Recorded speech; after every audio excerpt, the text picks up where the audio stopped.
This is Steve Marsh with Mpls.St.Paul. It's round one. Here today with Wells Tower, the author of Everything Ravaged, Everything Burned. And we're at Gatto, the new Italian place in Uptown. So, man, how you do? You just flew in. I did, yeah. I just came in from Portland today. They worship books in Portland, don't they? They really do. It's kind of amazing. It's like in the Portland airport, there are 2 gigantic Mpls branches. Yeah, great turnout there, I think, for people who had no idea who I was, but just showed up anyway. What do you usually drink? Usually I drink bourbon, but I've actually got to do some writing tonight. Sadly, going to get a soda water. I'm sorry about that, but yeah, usually it'd be an old fashioned. That's my Maker's Mark. The Maker's Mark Old Fashioned is my winter drink. Well, we're here in Minnesota and Wisconsin. They do the brandy Manhattan. We're hicks up here, man. You know. I would try that with bourbon. I know exactly what the effects are going to be. Do you make your own limoncello? Yeah, absolutely. Homemade limoncello. Been fermenting for the last couple months. It's really good. The Gatto Cosmo. If you like a little sweet citrus, I totally recommend that as well. I'll do the limoncello. Okay. I'm a magazine guy, but I've never written fiction before in my life. How did you start? I guess my last desk job was maybe back in 1999, and I kind of started writing fiction seriously and doing nonfiction at the same time. But it was the nonfiction that always paid the bills. You're plugged into the internet with the nonfiction and not plugged into with the fiction. So can you just tell me a little bit about your technique? Why is that?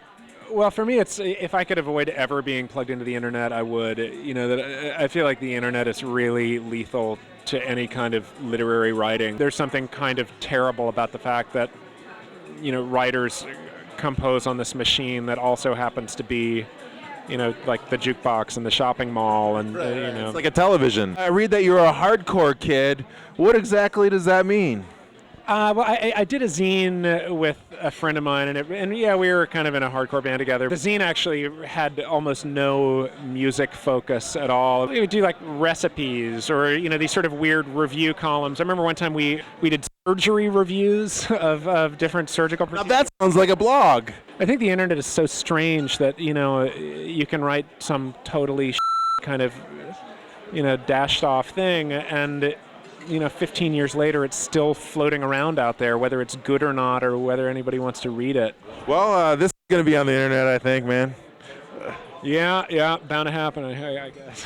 It's important that we talk about the title story because you're in Viking country, you know? It's a story that's much less about Vikings than it is just about guys. The Vikings, supposedly after they'd basically beaten somebody into submission, but their victim wasn't yet dead, they would make these cuts in the guy's back and haul his lungs out through the cuts, and then while the guy was breathing his last, the lungs would kind of flap and it sort of looked like wings, and they called it a blood eagle. But anyway, guys are just too lazy to do that kind of stuff for the most part, and we were talking about it, and we were like, yeah, if we were Vikings, would you really want to do that blood eagle thing? I mean, we go grab a beer somewhere and get back on the boat, you know, I don't really want to mess around with that. So the idea was I sort of wrote the story, started the story as a joke, you know, that it was going to be kind of like a Raymond Carver story. It ends up in the Raymond Carver kind of paranoia and darkness in the pit of your stomach. I wanted to make it a story about real people who are worrying about things that we can understand, you know, loneliness and death. I mean, going back to, you know, Catullus or the Old Testament or any of I it. can't believe you're not drinking. Wells, thanks very much. I hope you get your writing done tonight. Yeah, Steve, it's been a pleasure, man. All right, this is Steve Marsh, Mpls.St.Paul. Thank you very much.